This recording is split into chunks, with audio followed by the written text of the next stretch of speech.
Olá, hoje a gente mergulha direto em Levítico 27. É um capítulo, assim, bem específico, né? Focado nas regras sobre votos especiais, dedicações, avaliações feitas ao Senhor. Exatamente. É fascinante ver como o texto tenta, digamos, organizar essa devoção mais voluntária, né? Criando uma ponte bem clara entre o sagrado e a vida econômica do dia a dia, com valores, procedimentos, tudo bem definido. Isso. E começa com os votos sobre pessoas. Se alguém fizesse um voto especial de dedicar uma pessoa, existiam valores fixos, em ciclos de prata. E usava o ciclo do santuário, talvez um padrão mais pesado, né? É uma possibilidade. E o curioso são os valores, né? Variavam com idade e sexo. Por exemplo, um homem adulto, ali entre 20 e 60 anos, valia 50 ciclos, 50. E uma mulher, na mesma faixa, 30 ciclos.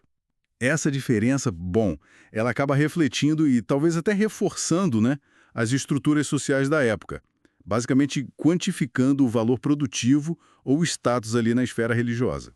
entendi. Mas tinha uma coisa importante, né? Pra quem não podia pagar. Sim, e isso é crucial. Se a pessoa que fez o voto não tivesse como pagar o valor estipulado, ela ia até o sacerdote. E ele, o sacerdote, avaliava a situação e determinava um pagamento mais justo, sabe? Baseado no que a pessoa realmente possuía. Ah, então tinha essa flexibilidade. Uma consideração pela capacidade individual, mesmo dentro de um sistema regulado. Exato.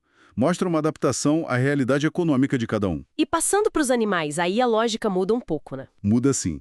Se fosse um animal puro, tipo um boi, uma ovelha, algo que podia ser ofertado, né?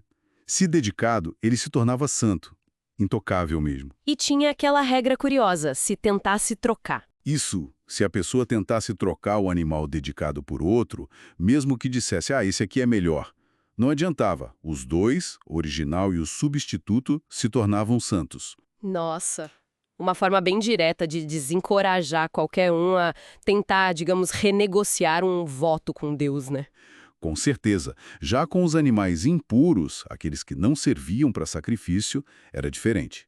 Eles eram avaliados pelo sacerdote. E o dono podia resgatar. Podia. Mas aí entrava aquela regra. Tinha que adicionar 1/5, 20%, ao valor que o sacerdote definiu. Essa regra do adicionar um quinto, ela aparece bastante, né? Aparece sim.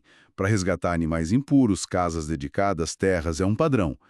Pode ser visto como uma compensação, claro, mas talvez também como um lembrete simbólico, sabe? Do custo extra de voltar atrás num compromisso sagrado. Faz sentido. E essa mesma lógica valia para casas, então. Dedicou, avaliou para resgatar, mais um quinto. Exatamente. Agora, para campos da herança familiar, a coisa ficava um pouco mais complexa. Como assim? Bom, o valor era calculado não só pelo tamanho, medido pela quantidade de semente necessária, tipo um homer de cevada por 50 ciclos, mas também era ajustado pelo tempo que faltava até o próximo ano do jubileu. Ah, o jubileu, aquele ciclo de 50 anos para a terra voltar para a família original, certo. Isso mesmo. Então, quanto mais perto do jubileu, menor o valor de dedicação da terra. O dono original podia resgatar, pagando esse valor ajustado, mas... Mais um quinto. De novo ele. De novo. Mas atenção aqui. Se ele não resgatasse ou se vendesse para outra pessoa, no jubileu, aquele campo não voltava para ele. Virava propriedade permanente dos sacerdotes, como um campo devotado, sabe? Algo totalmente consagrado. Entendi. E se fosse um campo comprado, não herdado? Aí era diferente. Se alguém dedicasse um campo que comprou, o valor era calculado até o jubileu e pago. Só que no jubileu, a terra voltava não para quem dedicou, mas para a família do vendedor original. Reforça muito aquele princípio da posse ancestral da terra, né? Nossa, muito bem amarrado com o sistema do jubileu. Mas tinham exceções importantes nessas dedicações, né? Tinham, sim. Por exemplo, o primogênito de um animal já era do senhor por direito. Não dava para dedicar por voto o que já era dele. Certo. E tem a categoria do sherrim. Itens ou até pessoas que eram devotadas ou consagradas de uma forma irrevogável. Era o nível máximo de consagração. Tirava aquilo completamente do uso comum. Santíssimo, então. Não podia vender, não podia resgatar? Nada, e o texto é bem duro. Menciona que uma pessoa sob cheira, devotada à destruição, não poderia ser resgatada de jeito nenhum. Pesado. E para fechar o capítulo fala dos dízimos, né? Isso. A 10ª parte das colheitas, dos grãos, das frutas, era santa ao Senhor. E o dízimo dos animais também tinha uma regra peculiar. Qual era? O 10º animal que passasse sob o cajado do pastor. Esse era consagrado.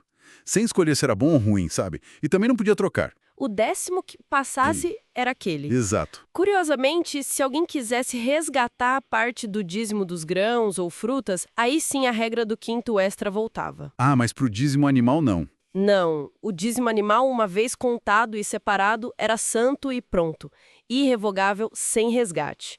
E o texto termina dizendo que essas foram as diretrizes dadas lá no Sinai. Uau! Então, resumindo tudo isso, Levítico 27 basicamente estabelece um sistema super detalhado para lidar com essas promessas e dedicações voluntárias, né? Integrando tudo na vida econômica e social, com regras bem claras sobre valor, sobre resgate e sobre o que era permanentemente santo. Perfeito. É um esforço notável para ordenar a devoção pessoal dentro de regras que a comunidade entendia, né? Considerando até a capacidade econômica de cada um e ligando tudo ao grande ciclo do jubileu. E deixa a gente pensando, né? Com certeza. Fica a questão: que tipo de entendimento sobre valor, sobre santidade, sobre redenção e sobre essa relação complexa entre o material e o sagrado, será que essas leis tão minuciosas queriam gravar na vida diária dos israelitas, hein?